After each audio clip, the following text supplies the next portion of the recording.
Oh, hey. So I want to talk a bit more about, you might have guessed it, Oppenheimer.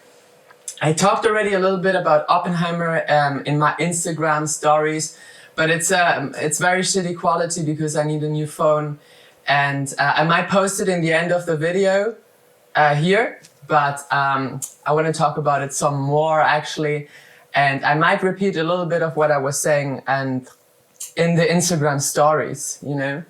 So yeah, here we go. So yesterday I watched Oppenheimer for the first time in cinema, and straight after watching it the first time, I went watching it again straight after.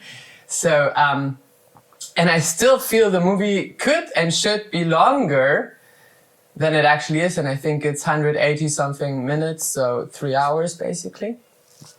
Yeah, so obviously I really like this movie a lot, and I think one thing that stands out, other than obviously Christopher Nolan, and that he's just a master director, and he proves this once again, or cements it in stone even further with this one, even further than ever before, actually. And he has made perfect movies, in my opinion. And I don't throw that around lightly, this term of like a perfect movie. But there are perfect movies, which actually makes me believe in perfection in life, which is cool. So anyways, other than him being crazy and going 70 millimeters and IMAX with this and making it look really beautiful and directing the shit out of this and writing the shit out of this and everything. Other than that, the acting really stands out. There's so many really, really cool actors in this movie. And many of them are so fucking big names, but they only appear, many of them only appear for like an instance. Like, for example, Gary Oldman plays President of the United States, I think it's called Truman. Don't quote me on that.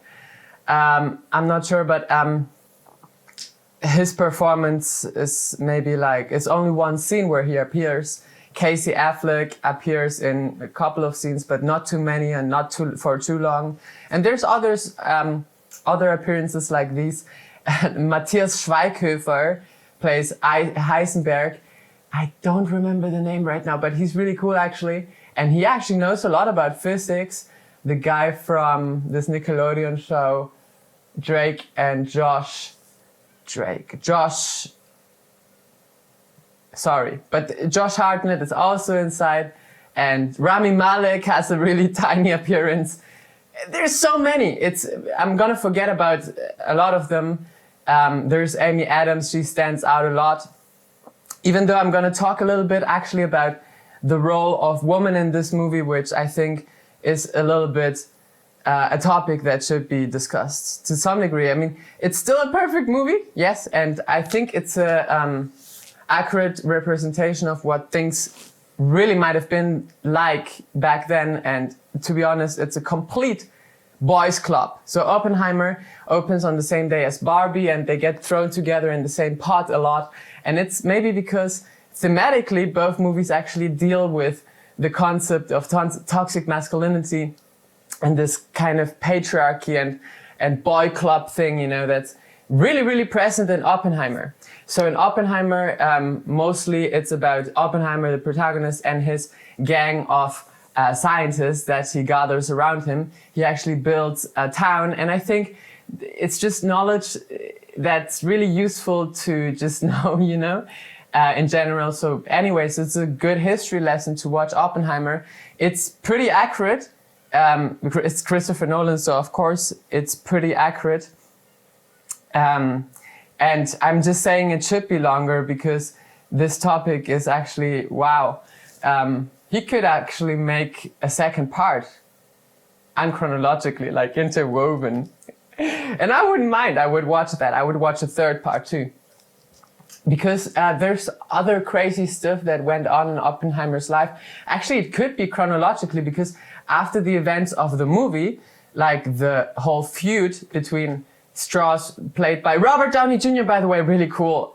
obviously. He's one of the protagonists. And there's Aaron Elderich.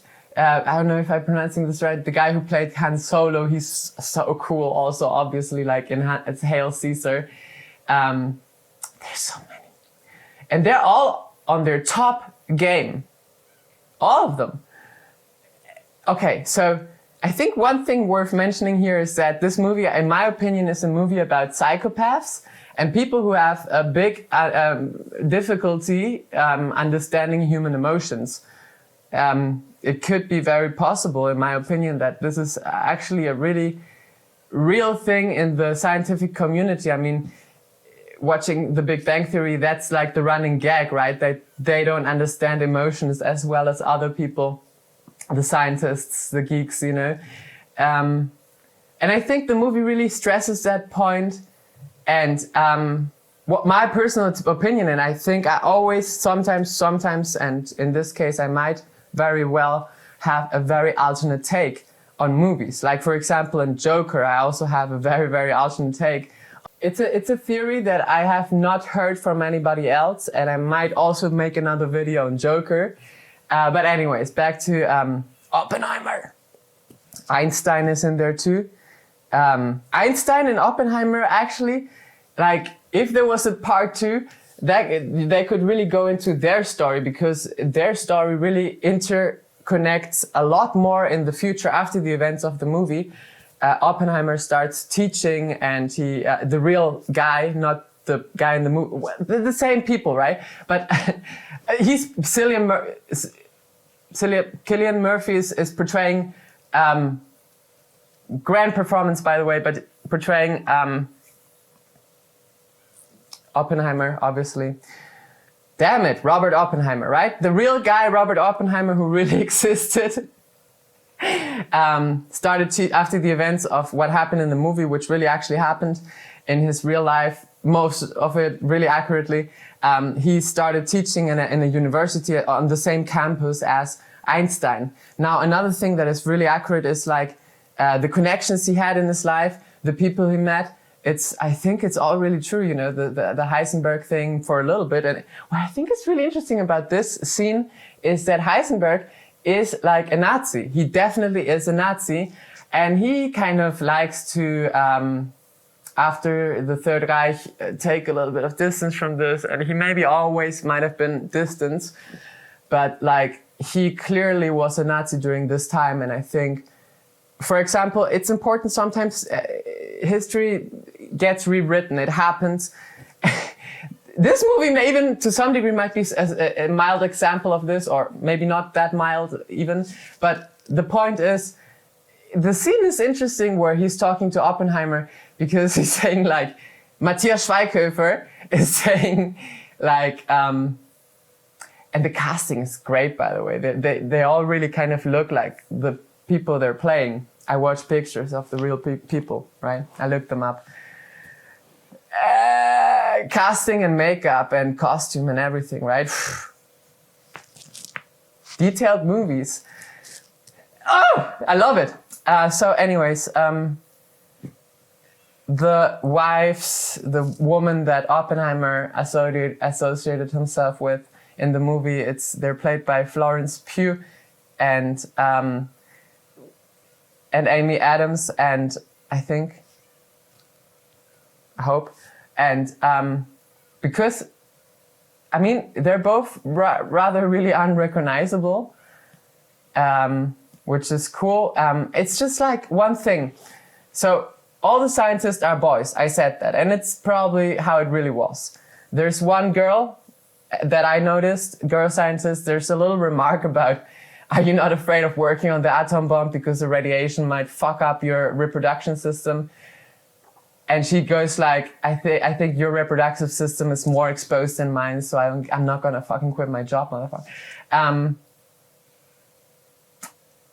And I'm not completely sure. I think she might have been the lady that that applied for the job like as a typewriter, as a typist, and then Oppenheimer asked her if she took a class in typing, and she was like, oh, the class on typing was not included in my Harvard degree and stuff, you know. And this is just a small hint at how the woman back in those days was being suppressed in society. But it's a very small hint. Now, she goes like, your reproductive systems are more exposed, and I couldn't help but think about Marie Curie. I know the real scientist that she's playing, I think might have been somebody called Jenny or something, and in the movie she's called Jenny, and I think the real scientist died in 2017, so she survived. But I couldn't help but think about Marie Curie and whether it's like hidden pun, which might be problematic, I guess. I don't know. Not as problematic as for me to like lose my head about it or whatever, you know. It's like, it's all fun and games, and it's movies, and you know, it's fiction. And I think you should be able to tell your story and have fun with it, also in a sexist way to some degree. It's just that, especially if it's a realistic representation of reality and how it used to be, but it's just that it should go both ways. And when it goes the other way, gender reversed, then I realize that a lot of people often get very triggered, and that's just not fair. Anyways, what I wanted to point out also is that both women that Oppenheimer dated, in real life, they existed, and the one that's played by Florence Pugh, she was a psychiatrist, so also an academic, a highly studied academic. Yeah, she was depressed and everything, you know, but they kind of left out this part of the story, you know. And then the other lady he dated, played by Amy Adams, I mean, she also was an academic. What did she say? I mean, she was a doctor or something. And she was a doctor, and then she kind of like gave it all up for Oppenheimer and to raise kids, you know. And she was an alcoholic, an extreme alcoholic, and I think the movie shows that. But this whole point about like giving up your career and being really depressed, it shows it to some degree, her drinking and everything. But I mean, I just heard that the real lady, she always felt very engaged in the village that Oppenheimer built in New Mexico, where his whole family and many other families of scientists that he associated himself with lived. Okay, so she felt very engaged there and on campus later, where, by the way, Oppenheimer and Einstein were on the same campus, so they must have had a lot of contact later in life. And I always heard that Einstein like disagrees on a professional level with Oppenheimer to some degree. But I guess they still might have been friends or something. I don't know, right? Cool character, by the way. Maybe it could be nice to make a movie. I mean, I would be very interested. There surely are movies also about Einstein. I mean, the next movie I'm going to watch though now is going to be Clint Eastwood's Hoover, which I've never done. And wait a second, I'm going to check the camera. Okay, with all this out of the way now, it gets really interesting. I think the point that Christopher Nolan is trying to make is that Oppenheimer is a psychopath, and there's amazing scenes between him and other people that I think Nolan also believes to be psychopaths or sociopaths. Like, for example, Matt Damon's, also great performance, Matt Damon's character, I think he believes to be a sociopath because he gives a fuck, but a tiny one. And that's the whole point. Like in the movie, nobody actually gives a fuck. And Oppenheimer gives a fuck about only one thing, in my opinion. And that's just getting famous, being legendary, being remembered forever, going down in the books as one of the greatest, or the greatest actually. So there's this really interesting scene where they make the first ignition of the atom bomb.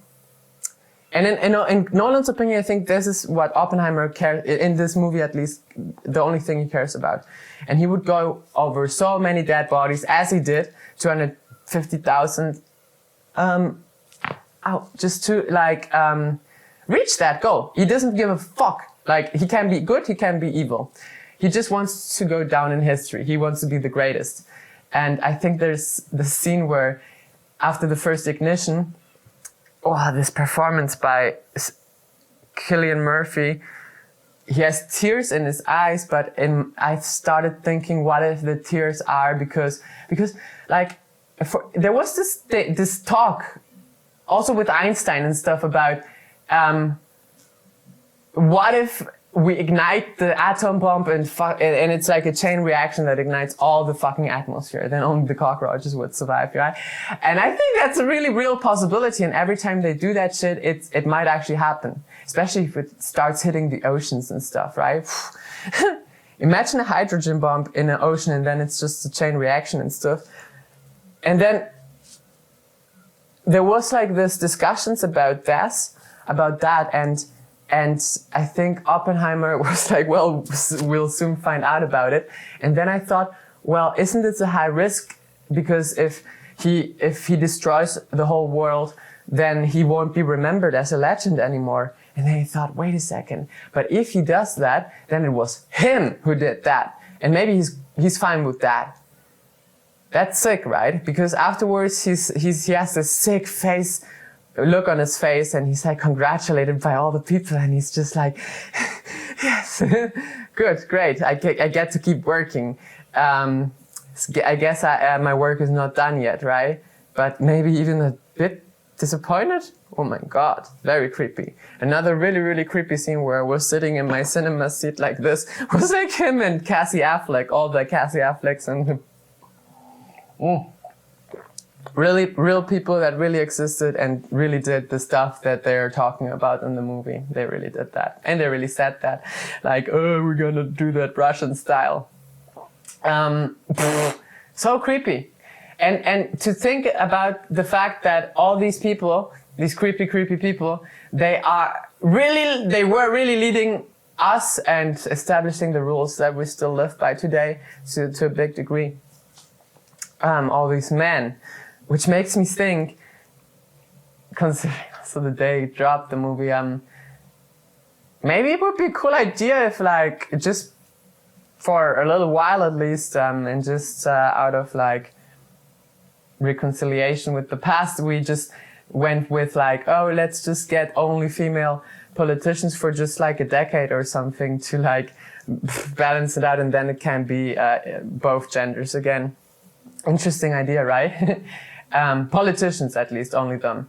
So, oh my God, then Gary Oldman, I believe, what is Churchill doing in the White House, I was thinking, but also a psychopath scene between two psychopaths. I feel my hands are full of blood. He really said that to the president, and the president really said pussy-ass scientist in other words. He wrote it in a letter or something, but the thing is, the scene, they just don't give any fuck. Oppenheimer sometimes pretends to give a tiny fuck, pretends, and doesn't do it well anyways, by the way. And then the point that the movie sometimes makes also, I believe, if you pay attention a little bit, and I don't know if I'm completely right about this, but in my opinion, very often in the movie, every time a new idea drops and something actually comes up, it's not Oppenheimer who makes the discovery. Oppenheimer is actually great at gathering the people together, the great minds that actually have the discoveries. Oppenheimer stands behind them, and then there's a scene just before the ignition where they say literally time to stand behind your opinions. Another point the movie actually does really make is often is that Oppenheimer doesn't really express an opinion.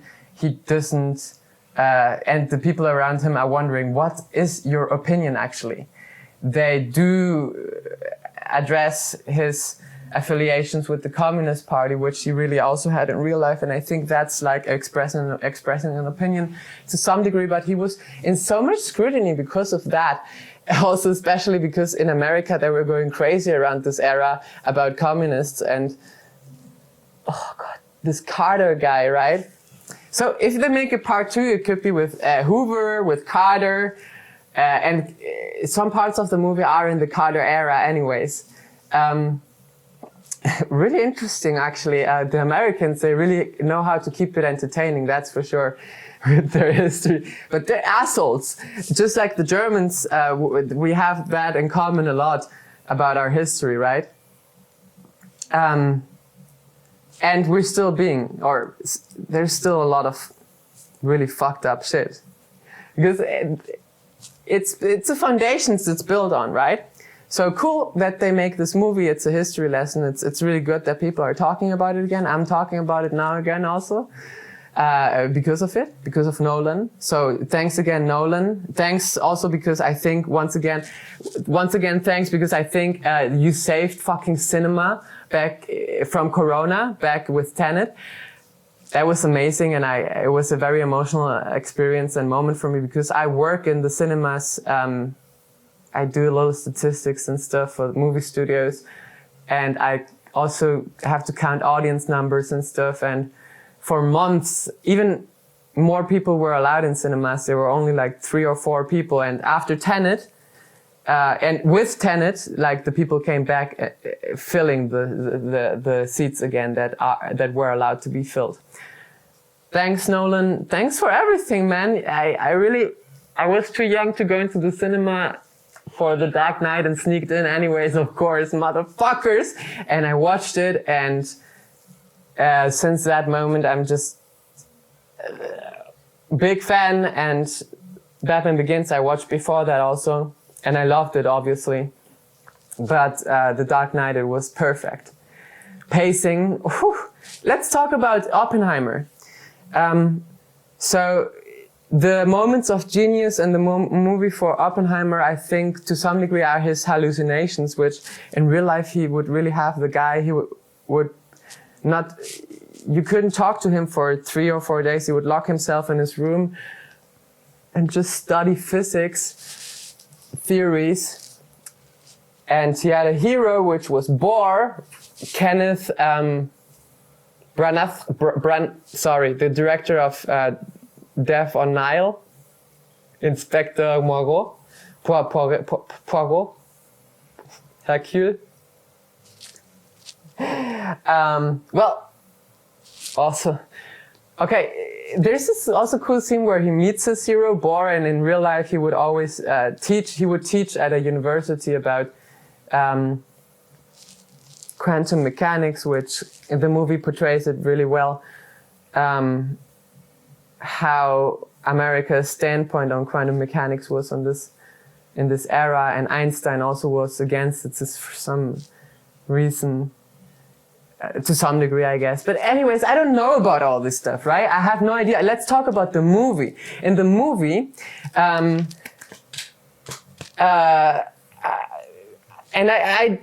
this is the thing where it gets a little tricky, because to some degree, I feel like the movie might be rewriting history a little bit, because maybe Oppenheimer wasn't a complete psychopath, looking at the history and what he did afterwards, and how what his actions were afterwards. I think it's so difficult to understand him, and this is why the movie is amazing, because actually the movie never makes a clear statement about it. It never says he is a psychopath. But in my opinion, it heavily hints at it, or it's, in my opinion, that's what I take from it, you know. And but at the same time, okay. Yeah, that's what I take from it. In the end, I think what the point that the movie makes is that Oppenheimer is, in the movie at least, maybe not a genius in his physics field because of the mess he is, but he is a great multitasker, and he's a genius in assembling the right people and motivating them. And I think the point that I take from it is that he's a psychopath in the movie, and it's a movie about psychopathic people doing psychopathic shit just for fame. And this is the whole topic of the movie, fame. And how striving for fame, I think, can also have a dark side. And this is why this film, I think, maybe might be personal for Christopher Nolan. Also, for me at least, like it's kind of feels like close to base to some degree, because I don't know. I mean, like.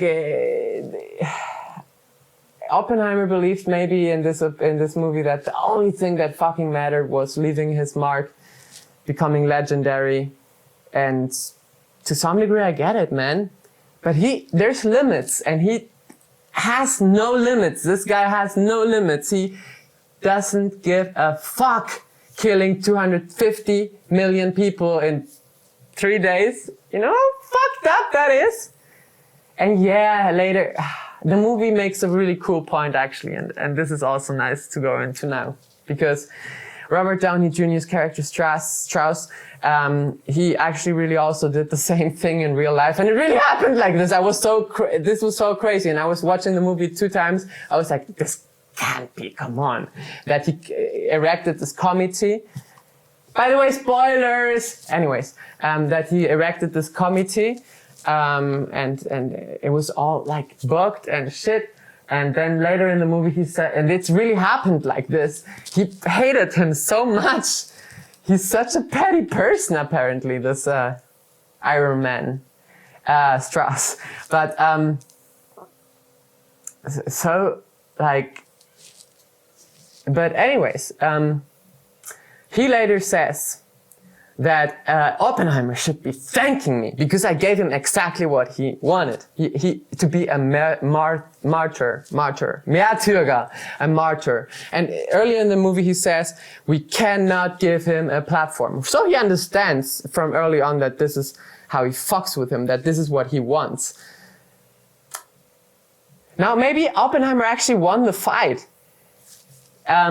I think Christopher Nolan read a lot about Oppenheimer's biography, obviously, and he might know that there was some weird stories about him in his childhood, allowing other kids to torture him because they were mobbing him, but he would like let them do it to him. Oh, another really interesting thing about the movie, oh my God, it's the sound design. Oh, it foreshadows. It's sound design foreshadowing. It's foreshadowing through sound design and the effects that you see everywhere, the ripple effects. And this is how the movie starts also with this, if you drop something in the water and this effects, I think it's called ripple effects, that it creates on the water, he sees, it pops up on the screen again and again. Then there's foreshadowing in other ways also all the time. The sound design again, like in Dunkirk, it was so interesting with this. And in this movie, there's also a very interesting thing, which unfortunately is like, okay, there's a sound design thing in this movie that unfortunately is like the exact same sound that my doorbell makes. One of the sounds at least, and I think it's designed in a way to fucking catch your attention and annoy the fuck out of you. So it's like, right? And in the movie it's also there, but my doorbell goes, but this, there's a couple of scenes in the movie with the interrogator, which is also great actor. Man, how can this movie, wow, great. Cool. But sound design really cool. The ripple effects that pop up might suggest that Oppenheimer is a schizophrenic if it's his POV, and I think he reacts to it, so it's diegetic in his mind at least. So we're not seeing this, the audience. We're not the only ones seeing this as audience. I mean, the characters in the movie are not, but Oppenheimer shares this with us. It's his POV, and it might suggest he's fucking schizophrenic, but also it might suggest he actually is capable of looking into the future through his sickness, which also the last, how the movie ends, this line also suggests that. Then again, Christopher Nolan is a guy who doesn't give a fuck about chronology, like Zero Will, like this book Zero Will said, and the Genius movie, which actually completely went under the radar, just like Don't Worry Darling, Amsterdam, some movies that just passed people's heads, and Babylon. Anyways, what was I saying? The ripple effects, yeah, he's schizophrenic and a psychopath. I think Christopher Nolan really doesn't like him, and why would he? Because he killed 250 fucking million people for fame. And I also don't like him I despise this guy. And after the movie, after watching the movie, I was like, what a tiny fucking man. What a fucking mediocre, tiny ass man. Fuck you. Yeah, I mean, fuck you and fuck all your homies, right? That's how I felt after the movie. I don't have any sympathy in this movie, watching it, with any of these people, except maybe for Einstein and maybe the ladies to some degree. Amy Adams sometimes would be the exception. By the way, the scene where she's in the interrogation and she turns it around, I was just like in the cinema, I had to go like, woo! Woo! Okay, strong woman, right? Really cool, really cool. And then, okay, I was talking about the fact that Oppenheimer, as a kid, he would like let other kids torture him. Now in the interrogation, he did that. Interesting thought would be like, what if he fucking knew that it was a bugged game, that it was a made up game, and that the cards were rigged or whatever, you know what I mean, you know? What if he knew that? And the movie sometimes at one point actually suggested, I think through some line of Robert Downey Jr., Iron Man, and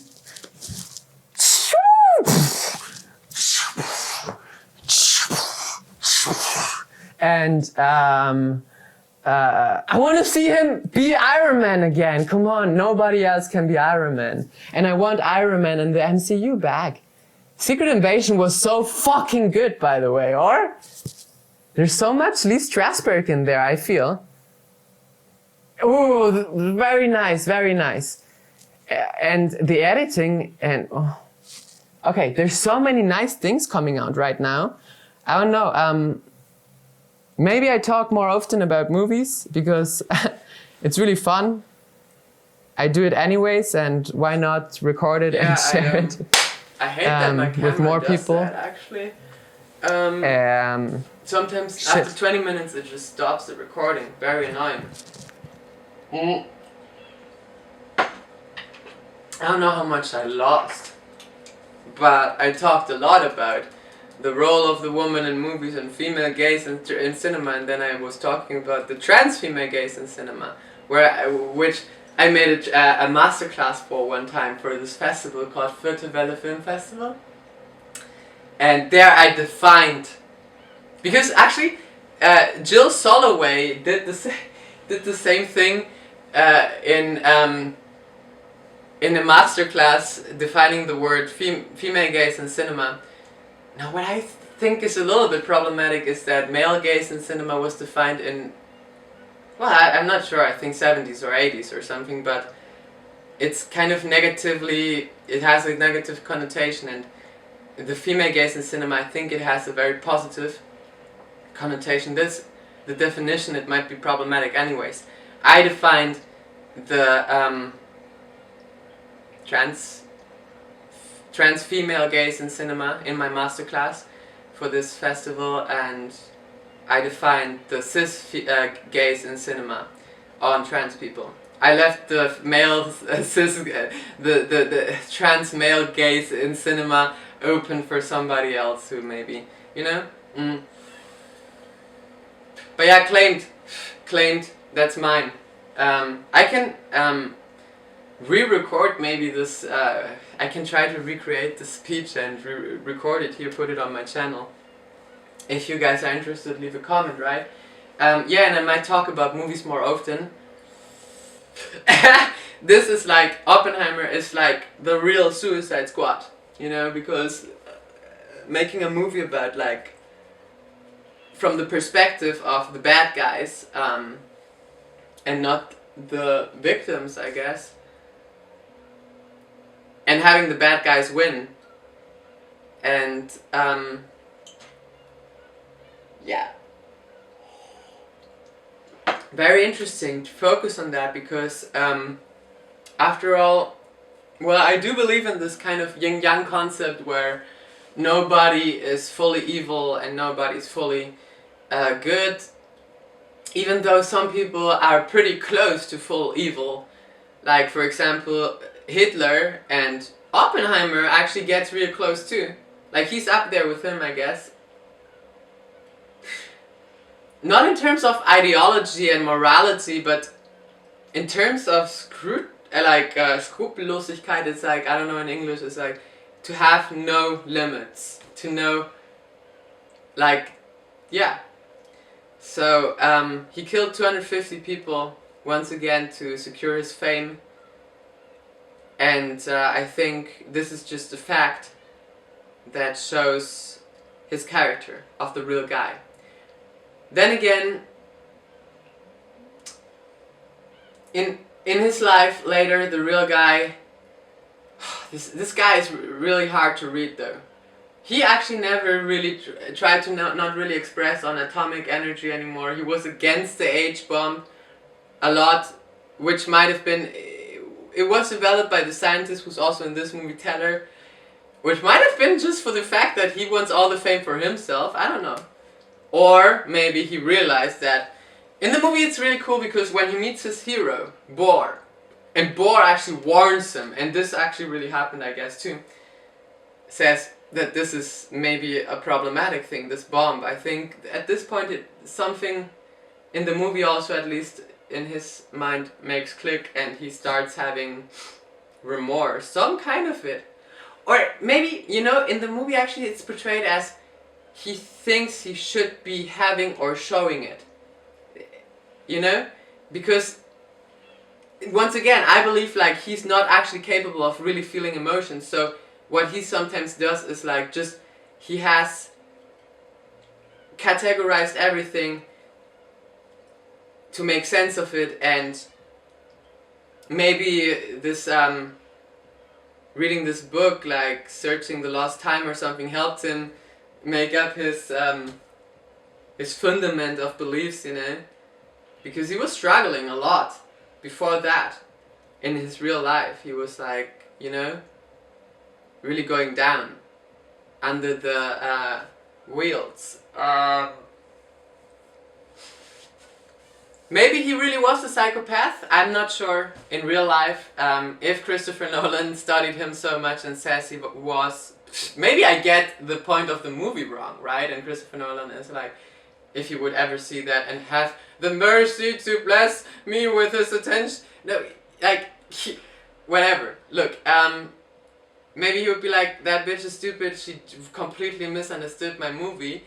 Fair, I might. And I don't give a fuck, frankly, because, to be honest, I watch movies.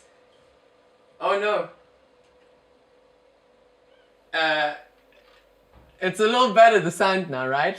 Frankly, I watch movies, I enjoy watching movies, and I enjoy sometimes coming up with my own take on them, which might be very different from what other people take from this movie, but I still enjoy doing it, and I don't think I'm doing it wrong or something. There's no wrong way to do it, you know? Especially with filmmakers that leave the thing so subtle, like Nolan, in this case especially. Like, I think the intention can't be anything else than make up your own mind to some degree about it, you know? Because show don't tell, right? Ground rule. Anyways, have a beautiful week and go watch Oppenheimer. If you haven't, then you shouldn't be at this point of the video anyways, right? I mean, you just go watch it. Go watch the movie Oppenheimer and check out these songs on your Spotify while you're at it afterwards or before. They're called like Drink Before the War, Sinead O'Connor, War, Edwin Starr, whatever. Hello Vietnam, I don't know who, by. It's from Kubrick's. Check out the movie from Kubrick, actually, Dr.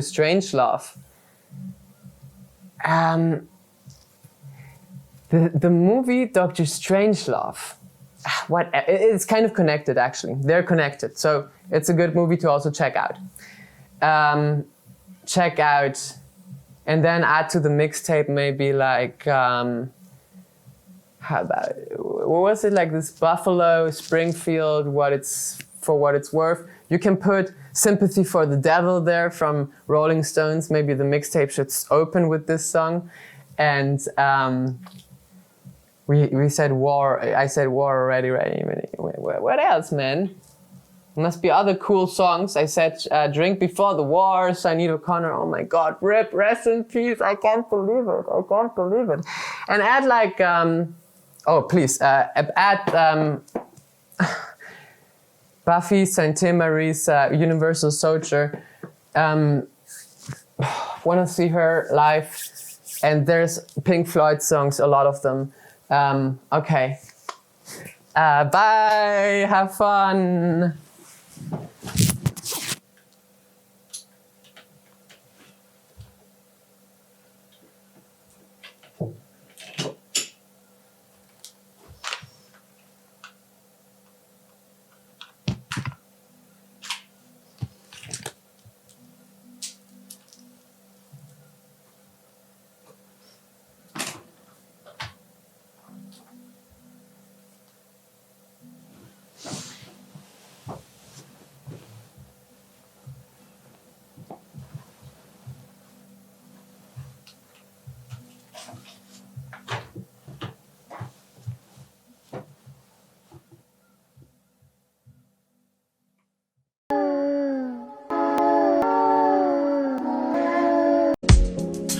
When I wake up in my own pink world, I get up out of bed and wave to my homegirls. Hey Barbie, hey, she's so cool.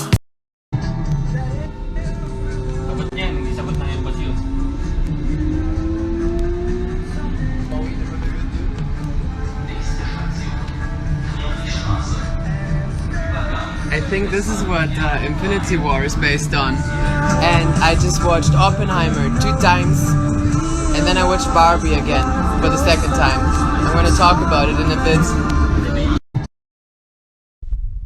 Yeah, Oppenheimer. It's really a feel-good movie. Not? Well, fuck.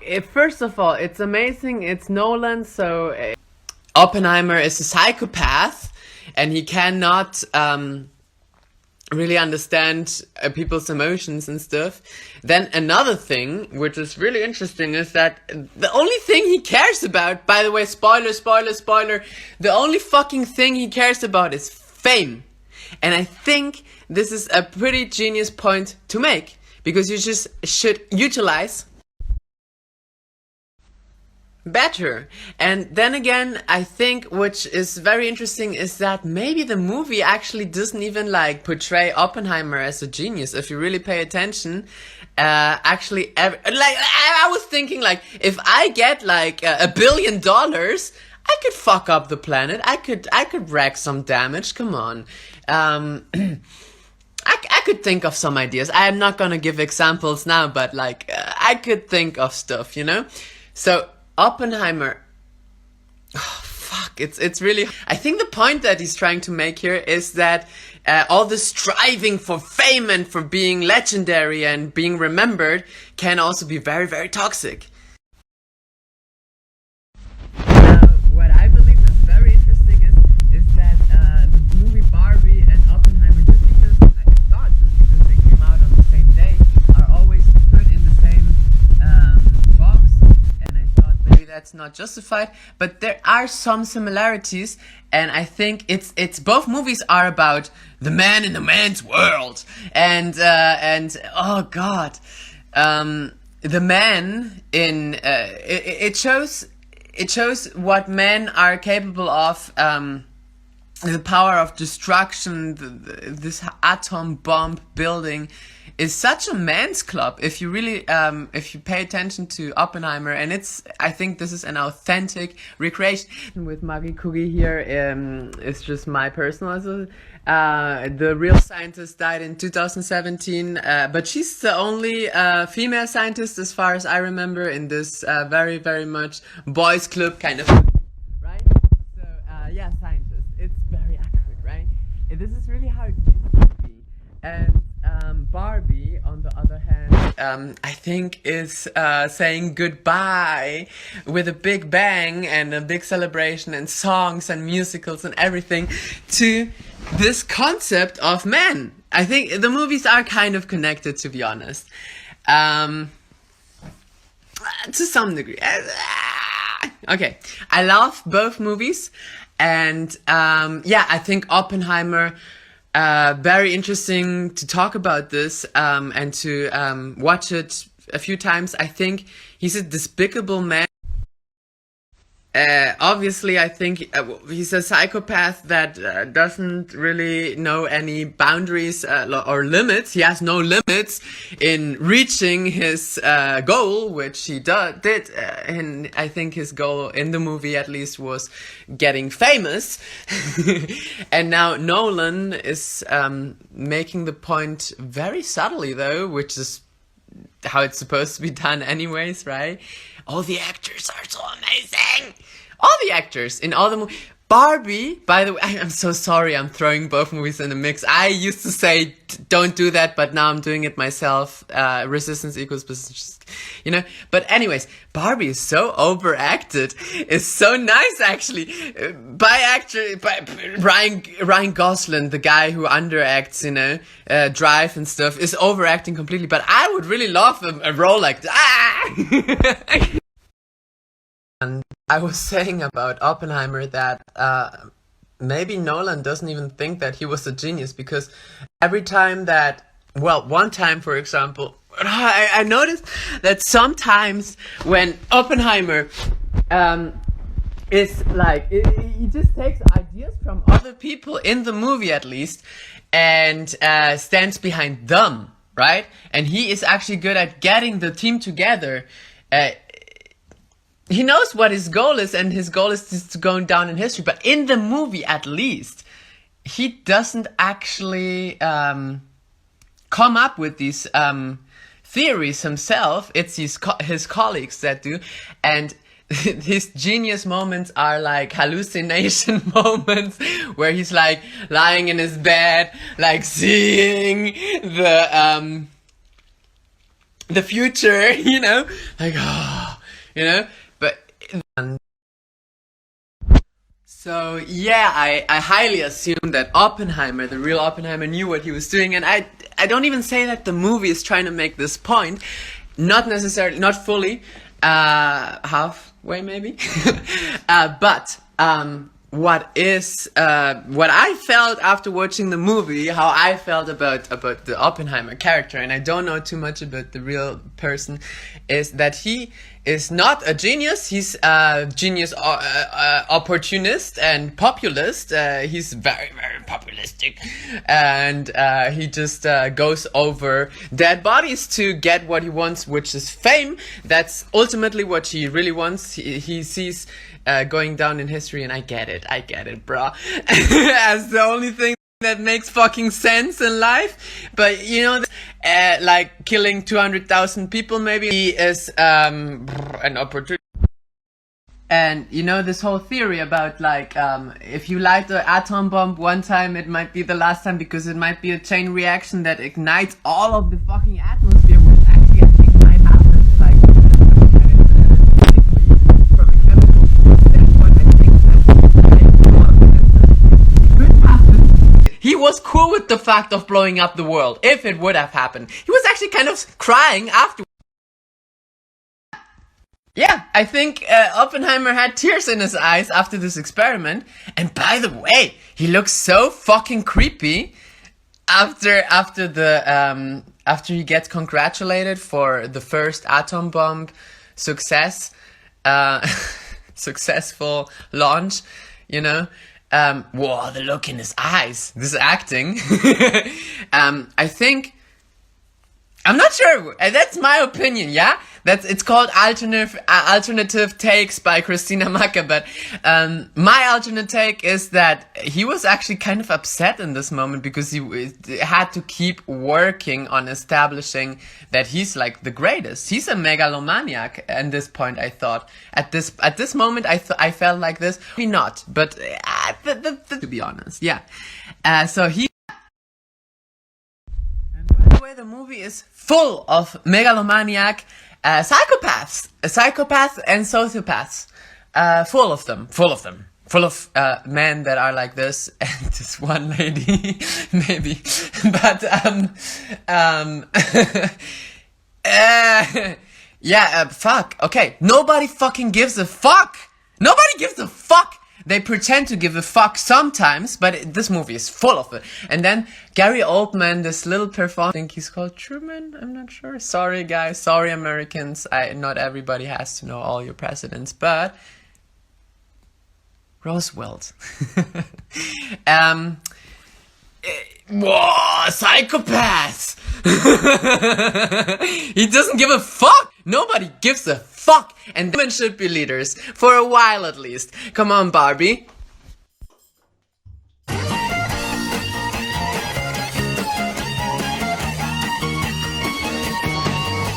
Can't roll without Caesar. I know you love to show off. I know. Titties like Yeah, describe her.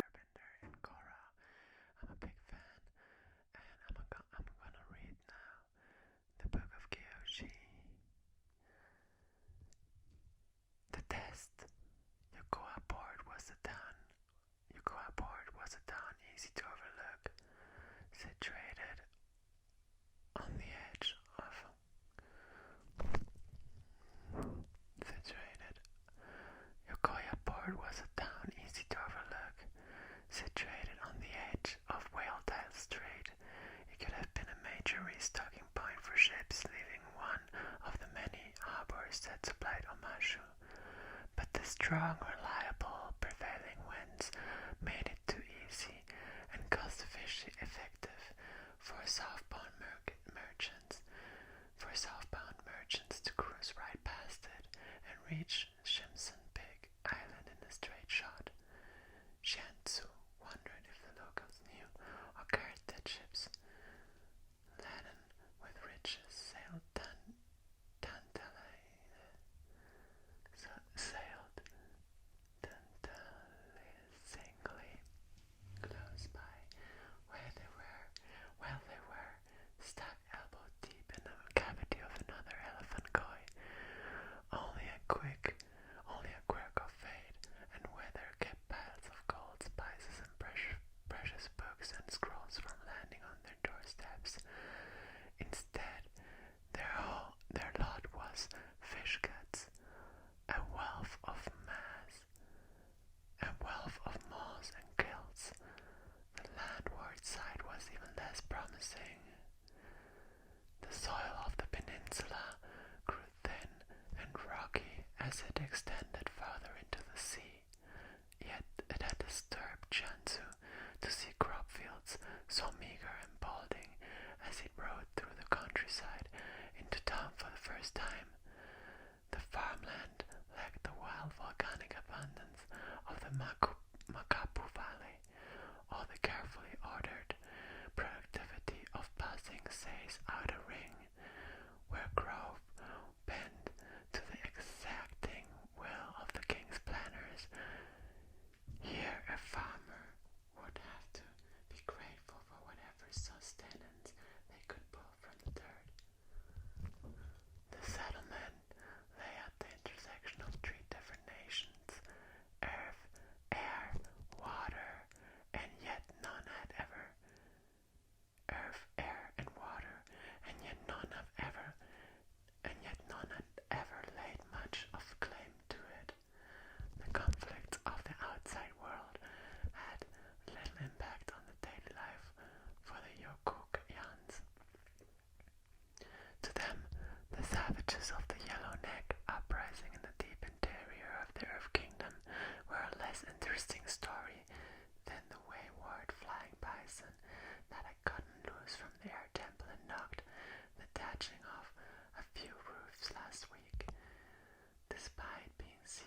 couldn't name any of the dreaded pirate leaders, carving up the steam, carving up the eastern waters in open defiance of the Sing Say Navy.